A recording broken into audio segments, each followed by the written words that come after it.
நம்ம இப்போ இந்திய அரசியலமைப்பு பற்றி ஷார்ட்டாக பார்க்க போகிறோம். நமக்கு இந்திய அரசியலமைப்பில் வந்து இனிஷியலில் 8 அட்டவணைகள், 22 பகுதிகள், 395 விதிகள் இருந்தது. இப்போ பார்த்தோம்னா நமக்கு 2021 படி 12 அட்டவணைகள், 25 பகுதிகள், 440 விதிகள் இருக்கு. இதில் இப்போ நமக்கு அட்டவணைகள் படி பார்த்தோம்னா, 1வது அட்டவணையில் it contains the name of states and union territories, அதாவது மாநிலங்கள் மற்றும் யூனியன் பிரதேசங்கள் பற்றி அதோட பெயர்கள் பற்றி இருக்கு. நமக்கு இப்போ மொத்தம் 28 ஸ்டேட்டு, 8 யூனியன் டெரிட்டரிஸ் இருக்கு.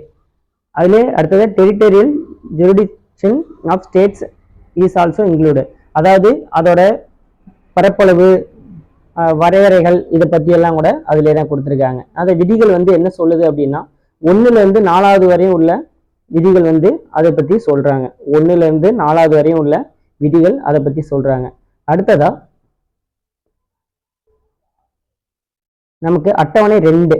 அட்டவணை 2ல என்ன கொடுத்துருக்காங்க அப்படின்னு பார்த்தோம்னா, provision in relation to allowances, privileges, emoluments of president of India, governors of Indian states, Speaker of Lok Sabha, Deputy Speaker of Lok Sabha, Chairman of Rajya Sabha and Deputy Chairman of Rajya Sabha, Speaker and Deputy Speaker of Legislative Assemblies of Indian States. அதாவது இப்போ மேலே நம்ம பார்த்தோம் பார்த்தீங்களா, இந்த chairman of Rajya Sabha இதுவரையும் வந்து அப்படியே கீழே வரும்போது ஸ்டேட்டுக்கு, இப்போ மேலே உள்ளதெல்லாம் பார்த்தோம்னா சென்ட்ரல் கவர்மெண்ட்டுக்கு உள்ளது. President of India, governors of Indian states, speaker of Lok Sabha, deputy speaker of Lok Sabha, chairman Rajya Sabha, அது போல கீழே வந்தோம்னா சட்டசபைக்கு உள்ள ஸ்பீக்கர், டெப்டி ஸ்பீக்கரு, அடுத்து வந்து மேலவைக்கு உள்ள chairman, deputy chairman, supreme court judges, high court judges, சரிங்களா, CAG comptroller and audit general of India, இவங்களை பற்றிய சேலரி, அவங்களோட ரோல்ஸ் பற்றி சொல்றதெல்லாம் விதி அட்டவணை 2ல வச்சிருக்கிறாங்க. சரிங்களா, மொத்தம் 8 அட்டவணைன்னு சொல்லியிருந்தோம். 2வது அட்டவணையில் இப்போ நம்ம பாராளுமன்றம், சட்டமன்றம், மேலவை, நீதிமன்றம், அடுத்து கணக்கு தணிக்கையாளர், அது எல்லாமே அட்டவணை 2ல கொண்டு வந்துடுறாங்க. அட்டவணை 3ல என்ன கொண்டு வராங்கன்னு பார்த்தோம்னா, it contains the forms of oath and affirmation for union minister of India, உறுதிமொழி, parliamentary election candidates, member of parliament, supreme court judges, controller and audit general, state minister, state legislative elections candidates, state legislature members, high court judges, இவங்களோட oath and affirmation எல்லாம் அட்டவணை 3ல வச்சிருக்கிறாங்க. அப்போ அவங்களோட உறுதிமொழிகள் பற்றி சொல்றது அட்டவணை 3. அட்டவணை 4ல என்ன பார்க்குறோம் அப்படின்னா, it contains the provision in relation to the allocation of seeds for states and union territories இன் த ராஜ்யசபா, அதாவது ராஜ்யசபாவில் மாநிலங்களுக்கும் யூனியன் பிரதேசங்களுக்கும் இல்ல பங்கீடு பற்றி, தொகுதி பங்கீடு பற்றி அட்டவணை 4ல சொல்றாங்க. இதுல வந்து விதிகள் 4ல இருந்து 80 வரையும் உள்ள விதிகள் எல்லாமே அட்டவணை 4 பத்தி தான் சொல்லியிருக்காங்க. மொத்தம் நமக்கு 400க்கும் மேற்பட்ட விதிகள் இருக்கு, அதான் ஆர்டிகல்ஸ்ன்னு சொல்லுவோம். அதுல வந்து 4ல இருந்து 80 வரையும் உள்ளது எல்லாமே அட்டவணை 4 பத்திய விதிகள் தான். அடுத்தது அட்டவணை 5ல என்ன சொல்றாங்க அப்படின்னு பார்த்தோம்னா, it contains provision in relation to the administration and control of state scheduled areas and scheduled tribes, SC எஸ்டிக்கான ப்ரொவிஷன்ஸ் பத்தி சொல்றதுதான் அட்டவணை 5ல வச்சிருக்கிறாங்க. அது விதி ஆர்டிகல் எது சொல்லுது அப்படின்னா 244, ரொம்ப முக்கியமானது.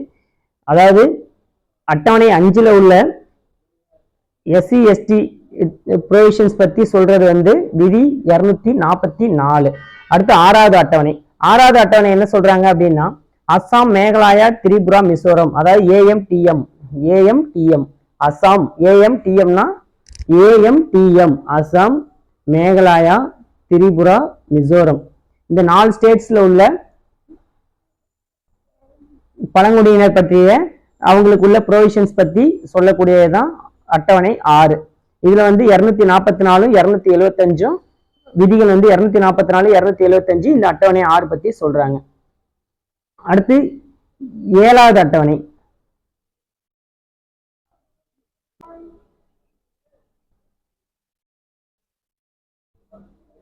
அஞ்சாவது அட்டவணையில பார்த்தோம்னா எஸ்சி எஸ்டிஸ்குள்ள ப்ரொவிஷன்ஸ் சம்பந்தப்பட்ட விதிகள் பற்றியது அஞ்சாவது அட்டவணையில வச்சிருக்காங்க. அடுத்து ஆறாவது அட்டவணை வந்து Assam, Meghalaya, Tripura, Mizoram. Assam, Meghalaya, Tripura, Mizoram. A M T M. A Assam, M Meghalaya, T Tripura and M Mizoram.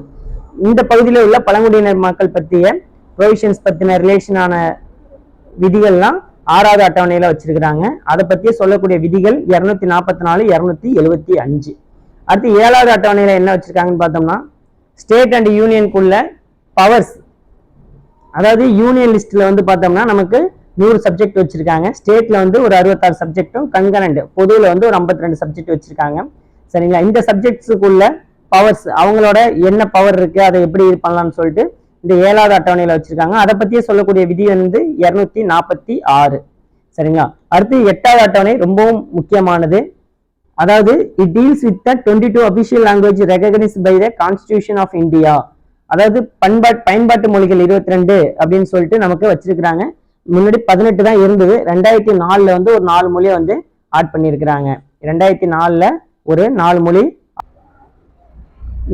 Add பண்ணாங்க. என்னென்ன மொழிகள்னு பார்த்தோம்னா போடோ, டோக்ரி, மைதிலி, சாந்திலி அப்படின்னு சொல்லி 4 மொழிகள் வந்து 2004ல ஆட் பண்ணாங்க. அப்ப ஏற்கனவே இருந்த 18 + 4 மொத்தம் 22 மொழிகள். சரிங்களா?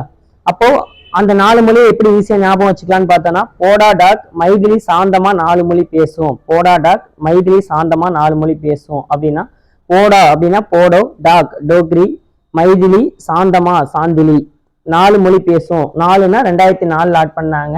மொழி பேசணும் லாங்குவேஜ், 4 லாங்குவேஜ் ஆட் பண்ணாங்க. அட்டவணை எது அப்படின்னா எட்டாவது அட்டவணை.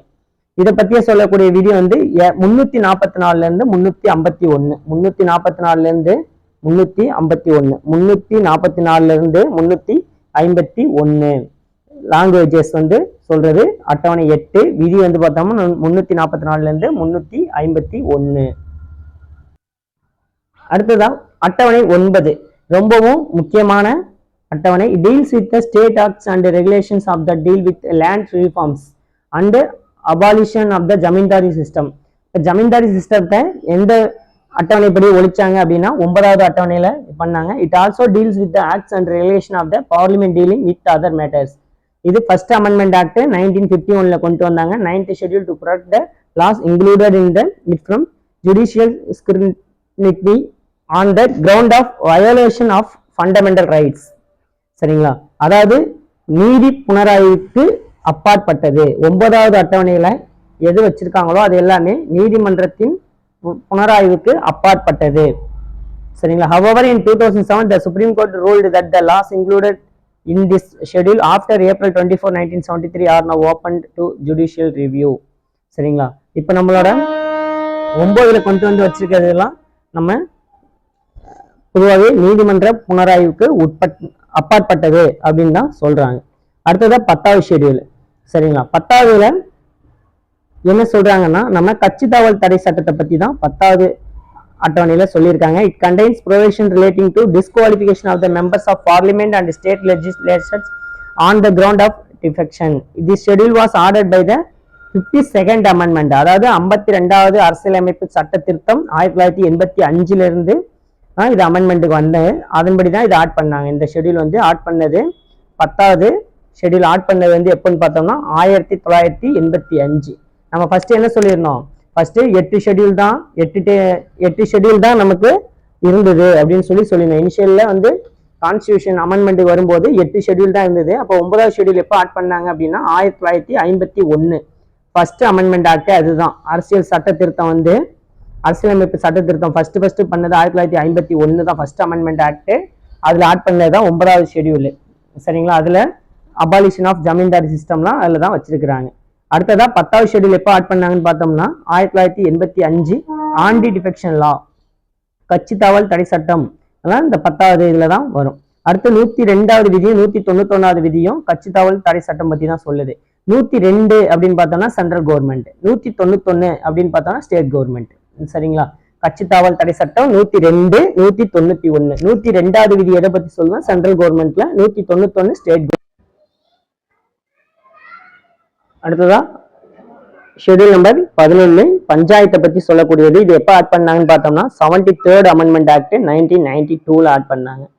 சரிங்களா? Specify the powers and authority and responsibility of panchayat.